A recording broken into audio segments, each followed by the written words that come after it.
Potential.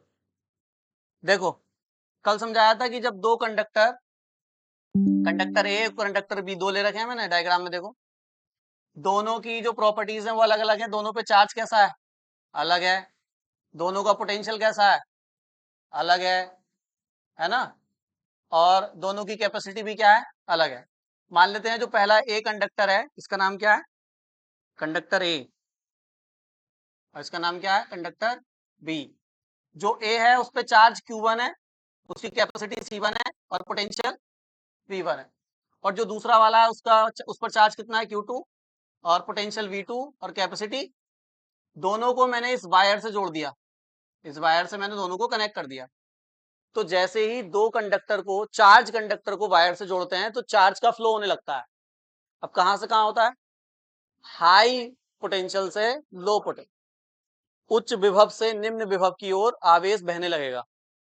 अब अभी तो आपको पता ही नहीं कि कौन ज्यादा है, हाई पोटेंशियल कौन लो पोटेंशियल है, तो मैंने मान लिया कि अगर V1 कैसा है, हाई, और V2 क्या है, लो, तो चार्ज का फ्लो किधर जाने लगेगा, पॉजिटिव चार्ज का ए से बी की तरफ जाने लगेगा। कब तक, जब तक दोनों का चार्ज सेम नहीं होता, या जब तक दोनों का पोटेंशियल सेम नहीं होता।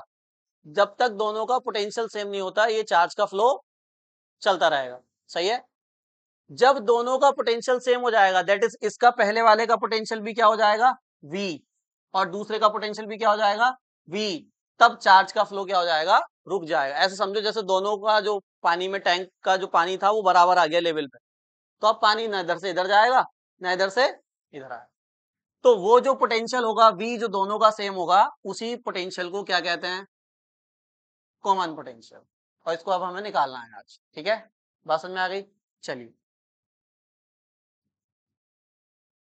V की वैल्यू हमें निकालनी है, तो मुझे बताओ V का क्या फॉर्मूला होता है, चार्ज और कैपेसिटी की टर्म में बताना। चार्ज और कैपेसिटी की टर्म में V का क्या फॉर्मूला होता है, now the common potential, now the common potential बताना। V का क्या फॉर्मूला होता है, V इक्वल टू, भाई C equal to Q upon V होता है ना, तो यहां से V निकालें तो Q अपॉन C आएगा। तो जो कॉमन पोटेंशियल होगा उसमें ऊपर क्या रखना है आपको, टोटल चार्ज, और नीचे क्या रखना है आपको, टोटल कैपेसिटी। तो ऊपर आएगा टोटल चार्ज, क्योंकि दो चार्ज है ना इस बार हमारे पास, Q1 और Q2, तो ऊपर आएगा टोटल चार्ज और नीचे क्या आएगा बताइए, टोटल, टोटल कैपेसिटेंस या कैपेसिटी, एक ही बात, यही होगा। Q अपॉन C तो होगा V का फॉर्मूला। अच्छा बताइए टोटल चार्ज कितना है, अरे इस पे पहले वाले पे Q1 है, दूसरे वाले पे Q2 है, तो टोटल कितना हुआ, Q1 plus Q2। Total capacity बताइए, पहले वाले की C1 है, दूसरे वाले की C2 है, तो टोटल कैपेसिटी प्लस, लिख सकते हैं यहां तक, यहां तक नोट करो पहले आप। तो ये मेरे पास क्या आया, कॉमन पोटेंशियल का फार्मूला आया V का। बस थोड़ा सा और इसमें चेंज कर देते हैं फिर उसको फाइनल कर देंगे। मैं Q1 और Q2 की वैल्यू यहां से हटाना चाह रहा हूँ, Q1 और Q2 की वैल्यू को यहां से हटाना चाह रहा हूँ। तो मुझे बताएगा कोई कि Q1 की जगह क्या लिख सकते हैं, Q1 की जगह क्या लिख सकते हैं, इस वाले फॉर्मूले से Q की वैल्यू निकालो, क्या आएगी, C into B, C into B. लेकिन हमारे पास हमें Q1 लिखना है, तो Q1 के लिए C थोड़ी ना है कितना है, और V थोड़ी ना है कितना है, लिख सकते हैं Q1 की जगह C1 इंटू, उसी वाले फॉर्मूले से कैपेसिटी वाले से निकाल रहे हैं। और इसी तरह से बताओ Q2 की जगह क्या लिख सकता हूं मैं, उसकी कैपेसिटी कितनी है और उसका पोटेंशियल कितना है, ऐसे। तो यहां से चार्ज को हटा देते हैं और ये वाली वैल्यू रख देते हैं दोनों को, बस फिर वो जो फॉर्मूला होगा उसको कॉमन पोटेंशियल V का फॉर्मूला मान लेंगे। बस समझ में आ गई, तो रख दूं मैं, बताइए क्या होगा। तो V का फाइनल फॉर्मूला क्या आया, इससे लिखते हैं चलो, V इक्वल टू, हाँ Q1 की जगह C1 V1 प्लस Q2 की जगह C2 V2, और डिवाइड में बताइए क्या है, मैं चार्ज में नहीं रखूंगा कोई भी चीज, चार्ज जब भी आएगा उसको हटा दूंगा, मुझे दो चीजें पता होनी चाहिए बस, कैपेसिटी और पोटेंशियल। अगर चार्ज है तो उसको हटा दो आप। तो ये फॉर्मूला आया, इसी को हम क्या बोलेंगे, कॉमन पोटेंशियल का फॉर्मूला, वी। ठीक है, यहाँ पे वी क्या है बताइए, वी क्या है, कॉमन पोटेंशियल। तो अगर आपको दोनों कंडक्टर की कैपेसिटी दी हुई है और दोनों कंडक्टर के पोटेंशियल दिए हुए हैं, तो आप ये बता दोगे कि अगर वायर से कनेक्ट कर दिया जाए तो कितने पोटेंशियल पे दोनों का जो चार्ज का फ्लो है वो क्या हो जाएगा, रुक जाएगा। यहाँ C1 की वैल्यू, यहाँ V1 की, यहाँ C2 V2 की, यहाँ C1 प्लस C2, सॉल्व करके आंसर आ जाएगा कॉमन पोटेंशियल। अच्छा, कॉमन पोटेंशियल जो है, अब इसका भी V हो चुका है और इसका भी V हो चुका है। कनेक्ट करने से पहले कितना कितना था, V1 और V2, लेकिन कनेक्ट करने के थोड़े टाइम बाद ही इसका भी V हो जाएगा और इसका भी V हो जाएगा। बात समझ में आ गई, नोट, इसको नोट करो जल्दी। हाँ, इधर देखिए, मैंने ये डायग्राम फिर से कॉपी कर लिया। सही है, क्यों किया, देखो यहाँ पे मैंने वायर को ब्रेक किया हुआ है, ये वायर ब्रेक है, इसका मतलब ये बता रहा है आपको कि अभी यहाँ पे क्या नहीं हुआ था, कनेक्शन नहीं हुआ, तो मतलब ये बिफोर कनेक्शन की पिक्चर है।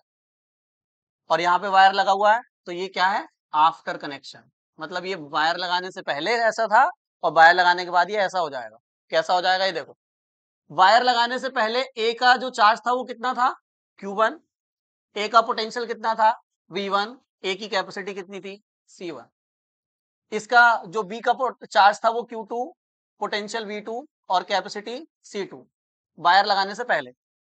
जैसे ही मैंने वायर को ज्वाइन कर दिया यहाँ पे, ठीक है, अब मुझे बताओ, जब वायर को आपने कनेक्ट कर दिया तो चार्ज का तो फ्लो हुआ ना, कुछ चार्ज यहां से निकल के कहाँ गया, बी पे गया, तो जो पहले चार्ज Q1 था बी ए पर, वो अब Q1 रहेगा, नहीं रहेगा ना। अभी आपने क्या बताया कि हाई पोटेंशियल से लो पोटेंशियल की तरफ चार्ज क्या होगा, फ्लो हो जाएगा, तो जो पहले Q1 था वो अब Q1 नहीं रहेगा, जो पहले Q2 था वो Q2 नहीं रहेगा। तो यहां पर अब चार्ज का दोबारा से क्या होगा, डिस्ट्रीब्यूशन, यानी यहां से चार्ज कुछ कम हुआ होगा और यहाँ पे चार्ज कुछ बढ़ा होगा, लेकिन टोटल अभी भी उतना ही है। अगर मैं कह रहा हूं टोटल 10 गुलाम है, तो इसका भी टोटल क्या रहेगा, 10 ही, जितना यहां से घटा उतना यहां बढ़ गया। इसी को तो कंजर्वेशन ऑफ चार्ज बोलते हैं। चार्ज ना तो डिस्ट्रॉय होता है ना प्रोड्यूस होता है, बात समझ में आ रही है। लेकिन अब इस पे Q1 नहीं होगा, इस पे Q1 से थोड़ा कम, और इस पे Q2 नहीं होगा, इस पे Q2 से थोड़ा ज्यादा, क्योंकि इधर से इधर गया चार्ज। तो अब मुझे चार्ज को दोबारा से क्या करना पड़ेगा, डिस्ट्रीब्यूट करना पड़ेगा, और यही तो हमारी हेडिंग थी, देखो, रीडिस्ट्रीब्यूशन ऑफ चार्ज। इसलिए अब हमें चार्ज को रीडिस्ट्रीब्यूट करना पड़ेगा। चलो तो दोबारा कर लेते हैं।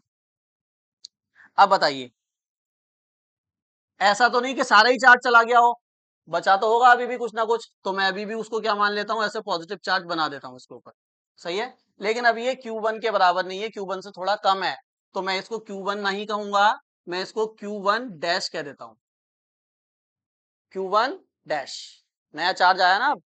अच्छा, ये जो है इस पे भी आ गया पॉजिटिव चार्ज, लेकिन इस पे अब पहले से थोड़ा सा बढ़ गया है, तो अब मैं इसको Q2 ना कहूंगा, मैं इसको क्या कह दूंगा, Q2 डैश।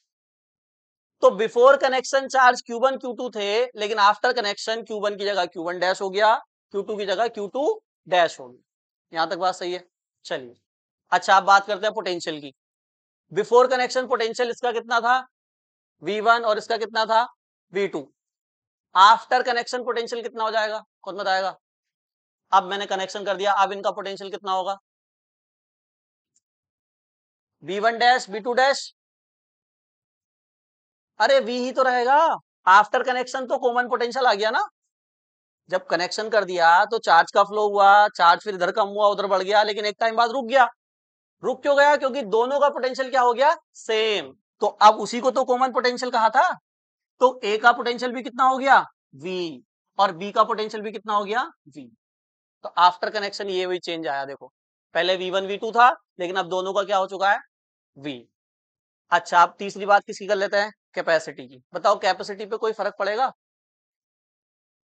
चार्ज भी बदल गया, पोटेंशियल भी बदल गया, तो कैपेसिटी नहीं बदलेगी। कैपेसिटी कितनी होगी ए की, पहले तो C1 थी, अब कितनी होगी, बताओ सोनम, अब कैपेसिटी कितनी होगी, C1 डैश C1 से तो कुछ कम होगी या C1 से ज्यादा होगी, कितनी होगी बताओ अंश? C1 ही रहेगी सेम। आप बताओ चेंज होगी या नहीं होगी? क्योंकि चार्ज भी बदल चुका है, पोटेंशियल भी बदल चुका है। अरे जल्दी बताओ, ये इतने इतने सोचने वाली बात थोड़ी ना है इसमें। बिल्कुल सही।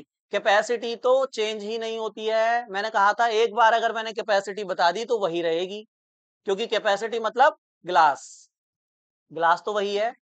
पानी तो आपने कम ज्यादा किया है, जितना पानी आना था वो तो आएगा अभी भी उसमें, तो कैपेसिटी चेंज नहीं होगी। अभी भी इसकी कैपेसिटी कितनी होगी बताइए? इसकी कैपेसिटी अभी भी कितनी होगी? C1। और इसकी कैपेसिटी अभी भी कितनी होगी? C2। कैपेसिटी चेंज नहीं होती है, चाहे चार्ज कितना ही चेंज कर लो, चाहे पोटेंशियल कितना ही चेंज कर लो। वो क्यों नहीं होती है वो तुम समझ रहे हो? बात समझ में आ गई? चलिए, तो आफ्टर कनेक्शन ये हुआ और बिफोर कनेक्शन ये था हमारे पास। बदल गई ना चीजें? क्या क्या चीजें बदल गई? चार्ज बदल गया और पोटेंशियल बदल गया, बाकी चीजें तो सेम ही है।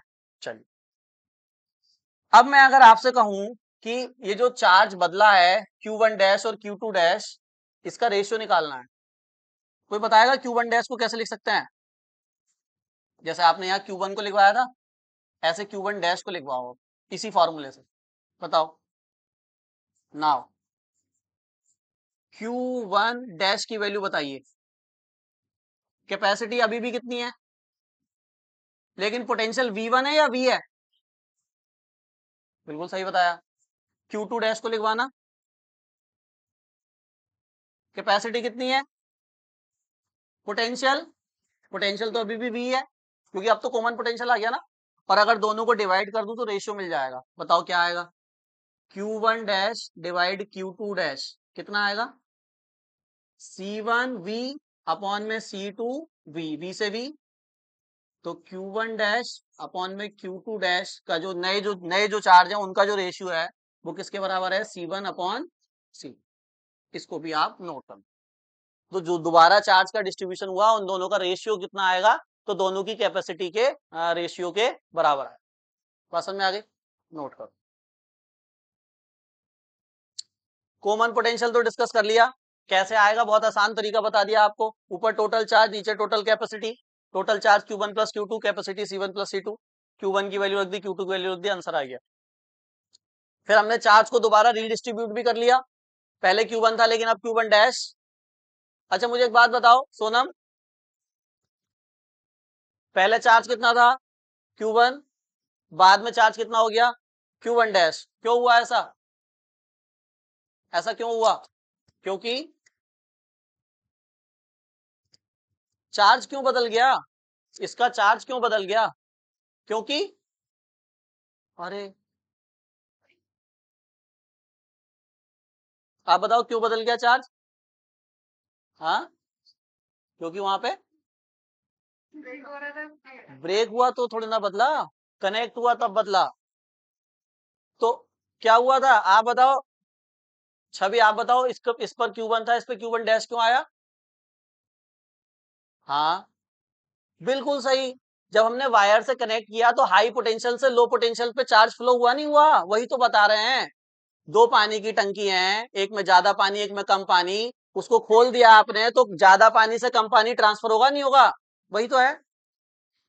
तो अब मुझे क्या करना है? इधर देखो, अब मुझे क्या करना है? मुझे बताना है कि कितना चार्ज ट्रांसफर हुआ।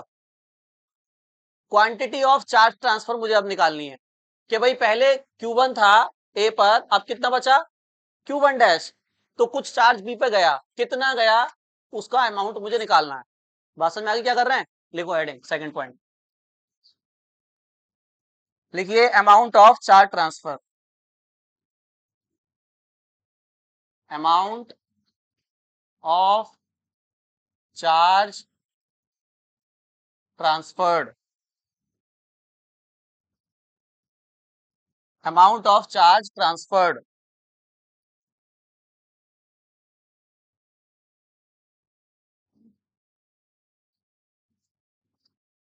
अरे समझ गया ना क्या कर रहे हैं? ठीक। स्थानांतरित, ट्रांसफर को स्थानांतरित बोलते हैं, स्थानांतरित आवेश की मात्रा।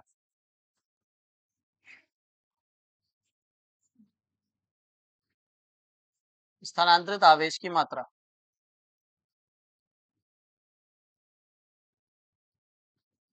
ठीक है, चलिए।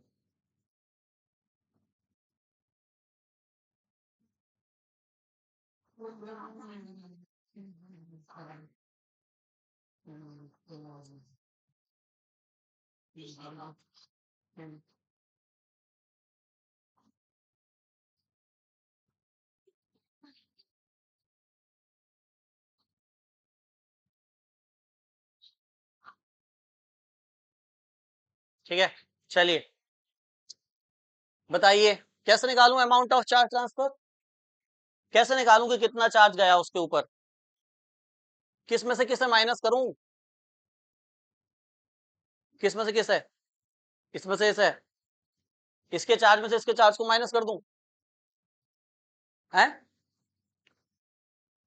पहले चार्ज कितना था Q1, बाद में कितना हो गया Q1 डैश, मुझे निकालना है कि कितना गया उधर, कैसे निकालूं?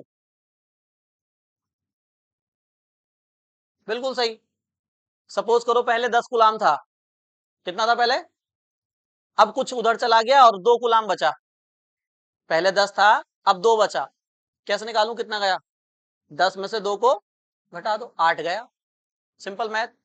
ठीक है, तो कैसे निकालूंगा चार्ज ट्रांसफर, क्या करूं बताओ, किसको किस में से घटाऊं, Q में से, सॉरी Q1 में से, पहले Q1 था, में से घटा दो किसको, Q1 डैश, Q1 ज्यादा है और Q1 डैश कम है, तो अगर मैं इसमें से घटा दूं तो आंसर आ जाएगा मेरे पास। सही है, अरे ठीक है यहां तक, चलिए। या फिर अगर इधर इधर से निकालना हो तो कैसे करें, हाँ भाई बताना, अगर इन दोनों से निकालना हो तो कैसे करना पड़ेगा, तो Q2 माइनस Q2 डैश ऐसे करूंगा, उसमें भी माइनस करूंगा, फिर क्या करूंगा, प्लस करूंगा, क्या Q2 डैश प्लस करूंगा उसमें, Q2 प्लस Q2 डैश ऐसे, Q2 प्लस Q2 डैश, अगर इन दोनों से निकालना हो तो ऐसे लिखूंगा क्या, Q2 प्लस Q2 डैश ऐसे लिखूंगा, भाई निकल तो हमारा यहीं से जाएगा, लेकिन मैं एक आइडिया ले रहा हूं, अगर अगर मान लो उधर से निकालना हो तो क्या करें, उससे पता चलेगा कितनी समझ में आ रहा है तुम्हें। Q2 प्लस Q1 की तो बात ही नहीं हो रही ना, इन दोनों की बात करनी है केवल बस, है ना? जैसे इसको आपने बताया कि Q1 में से भैया इसको घटा दो, सिंपल समझ में आ गया, लेकिन अगर उधर से कर रहे होते तो कैसे करते,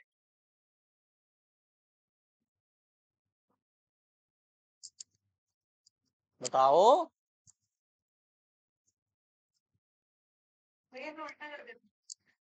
नंबर से समझते हैं, नंबर से, हाँ दिखाओ, नंबर से समझते हैं, मान लेते हैं इस पे 10 था, इस पे 5 था, इस पे 2 रह गया अब, और इस पे 13 हो गया, 8 जो है वो इधर चला गया ना, पहले 5 था लेकिन अब कितना हो गया 13, इसका मतलब Q2 डैश ज्यादा है किससे, Q2 से, क्योंकि इधर बड़ा है ना चार्ज, तो अगर मुझे निकालना है कितना बड़ा है तो मैं Q2 डैश में से माइनस कर दूंगा Q2 को, मैं 13 में से 5 घटा दूंगा 8 आ जाएगा, मैं 13 में से 5 घटा दूंगा 8 आ जाएगा, पता चल जाएगा कितना ट्रांसफर हुआ।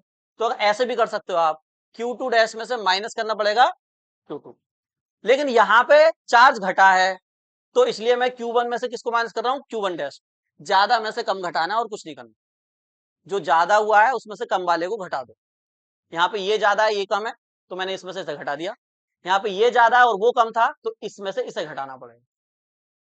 सही है, कैसे भी कर लो, कान इधर से पकड़ लो इधर से पकड़ लो, कान ही पकड़ना है आपने, नाक नहीं पकड़नी, बात समझ में आ गई, चलिए क्या करें,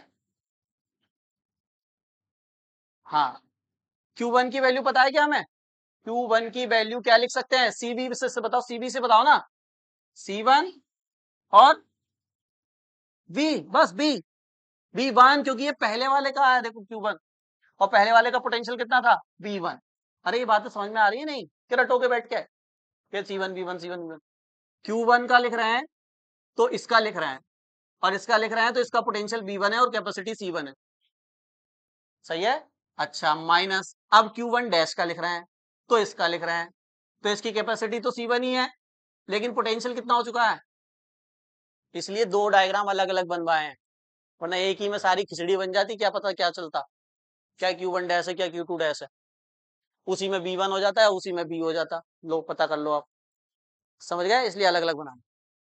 कुछ कॉमन है क्या इनमें, क्या ब्रैकेट में क्या बचेगा, माइनस, ये V तो कॉमन पोटेंशियल है ना, इसकी वैल्यू तो मेरे पास है ना यहाँ पे, V की वैल्यू ये गंदी सी, इस वैल्यू को मैं यहाँ रखूंगा इस V की जगह, और फिर इसको सॉल्व करके आंसर आएगा कितना चार्ज ट्रांसफर हुआ, बस में आ गई, यहाँ तक नोट करो पहले आप। चलिए एक काम करना, देखो एक काम करना, इसको आप मान लेना इक्वेशन नंबर ए, ऐसे करके ए मान लेना इसको, इक्वेशन ए। तो अब हम यूजिंग, अब हम क्या कर रहे हैं यहाँ पे,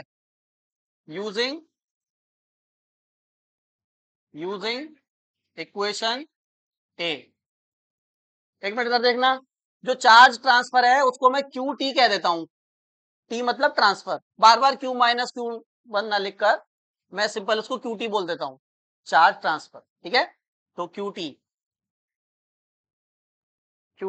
ठीक है, बताओ क्या है, C1 V1 माइनस V की वैल्यू बताइए, बिना देखे बता सकता है कोई, अच्छा बिना देखे बता रहे हो फिर बताओ, C1 V1 plus C2 V2 pawn plus, टिपिया होगा अब तक तो तिरछी निगाहों से, टीपा किसी ने नहीं टीपा, चलिए अब V1 के नीचे 1 मान के एलसीएम होगा क्या, करना पड़ेगा, है ना, तो बताइए क्या आएगा, C1, हाँ, तो नीचे नीचे की मल्टीप्लाई करनी पड़ती है, करें ना आपने एलसीएम, तो C1 प्लस C2 की 1 से करोगे यही तो आ जाएगा, C1 प्लस ये आ जाएगा, अच्छा C1 प्लस C2 की इससे भी करनी पड़ेगी, तो V1 मल्टीप्लाई C1 प्लस, और 1 से करूंगा तो यही आ जाएगा, लेकिन ध्यान देना यहाँ माइनस है, तो माइनस प्लस क्या हो जाएगा अंदर, माइनस, अरे ये माइनस प्लस क्या हो जाएगा, और C2 V2, सही है यहाँ तक। अब V1 की इंटू इस अंदर करानी है, इससे भी करानी है और इससे भी, दोनों से होगी मल्टीप्लाई, ये बाहर लिखा हुआ है ना वो, चलो समझते जाना एक एक स्टेप, मतलब भूल जाओगे, मैंने ये बोला अंदर मल्टीप्लाई करा रहे हैं V1 की इससे भी और इससे भी, तो बाहर क्या है QT इक्वल टू, यहाँ क्या है बताइए, C1, ठीक है, अंदर बताइए ये क्या हो जाएगा, V1 C1 प्लस V1 और C2, सही है ना, इधर क्या बताइए, C1 V1 कुछ भी लिख दो कोई फर्क थोड़ी ना पड़ेगा, तो C1 V1 C2 V2, मतलब मैं कह रहा हूं पहले V लिख दो फिर C लिख दो कोई फर्क नहीं पड़ेगा, ठीक है, और नीचे क्या है बताइए, कुछ कैंसल हुआ क्या ऊपर, बताओ कौन सा, ये V1 C1 और ये C1 V1, क्या हुआ, ये कैंसल हुए ना, हो सकते हैं ना आगे मल्टीप्लाई में, तो आगे पीछे, अरे 2 into 3 करो या 3 into 2 करो, आना तो 6 ही है ना, चलिए ये नहीं हो सकते ना, क्योंकि यहाँ पे V1 है और यहाँ पे V2 है, लेकिन कॉमन आ सकता है इनमें, क्या, यहाँ पे भी C2 है और यहाँ पे भी, तो C2 को कॉमन ले लो बाहर, सही है, चलिए बताइए क्या लिखूं, अरे मक्खी मक्खी मक्खी मक्खी मक्खी। चलिए QT इज इक्वल टू, क्या आएगा बाहर, C2, तो C1 तो ऑलरेडी है, C2 और ले लिया आपने बाहर, तो अब ब्रैकेट में क्या बचा, V1 माइनस V2 अपॉन में C1 प्लस, बस बहुत मेहनत कर ली, ये आपका चार्ज ट्रांसफर का फॉर्मूला आ गया, ठीक है, अब वैल्यू नहीं निकलेगी, तुम सोच लो क्या वैल्यू में आएगा आंसर, नहीं, जब वैल्यू दी नहीं तो वैल्यू आएगी कहां से, जब दी होगी वैल्यू तो डायरेक्ट इस फॉर्मूले को रखना आंसर आ जाएगा, दोनों की कैपेसिटी दी हो, दोनों का पोटेंशियल दिया हो और पूछा हो कितना चार्ज ट्रांसफर होगा बताओ, इस फॉर्मूले से पता चल जाएगा कि कितने कूलाम चार्ज उस पर गया, सही है, नोट करो जल्दी। हाँ तो देखिए इधर देखो, आपने दोनों कंडक्टर को वायर से कनेक्ट कर दिया। अरे लड़की, दोनों कंडक्टर को वायर से कनेक्ट कर दिया, चार्ज का फ्लो स्टार्ट हुआ। कब तक स्टार्ट हुआ? जब तक दोनों कॉमन पोटेंशियल पे नहीं आ गए। और वो कॉमन पोटेंशियल कितना आता है वो आपने ड्राइव कर लिया। सही है। फिर आपसे हमने पूछा कि बताओ चार्ज का अगर ट्रांसफर हुआ ए से बी तो कितना हुआ, तो आपने चार्ज ट्रांसफर की भी वैल्यू निकाल दी। ठीक है। अब बस एक चीज और आपको फाइंड करनी है, फिर ये आर्टिकल खत्म हो जाएगा। और वो चीज क्या है? वो है loss in potential energy. Loss in potential energy मतलब आपको एनर्जी लॉस निकालना है। अब मुझे एक बात बताओ, एनर्जी लॉस हुआ भी है जो निकालें? अगर एनर्जी लॉस हुआ है तो कैसे हुआ है? अगर हुआ है तो निकालेंगे, नहीं हुआ तो नहीं निकालेंगे। तो पहले आप ये समझो कि एनर्जी लॉस हुआ कैसे है इसके अंदर। ये कहना ये चाह रहे हैं कि जब वायर से कनेक्ट नहीं किया था तो एनर्जी ज्यादा थी, और जब वायर से कनेक्ट कर दिया तो एनर्जी कुछ कम हो गई, कुछ लॉस हो गया एनर्जी का, कुछ एनर्जी ऐसे कहो वेस्ट हो गई, खराब हो गई। वो कितनी एनर्जी खराब हुई है वो आपको बतानी है। अब मेरा क्वेश्चन ये है कि एनर्जी का लॉस हुआ ही क्यों है, पहले उसको फाइंड करेंगे। ठीक है। और फिर हम निकालेंगे कि एनर्जी लॉस कितना होगा। तो लिखिए स्थितिज ऊर्जा में हानि। और ये वाला पॉइंट ही सबसे ज्यादा इंपॉर्टेंट है, एक तो कॉमन पोटेंशियल वाला और एक ये वाला। हाँ, स्थितिज ऊर्जा में हानि।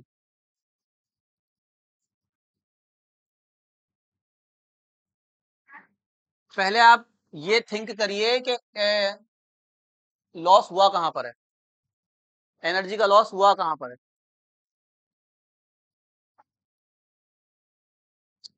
ठीक है।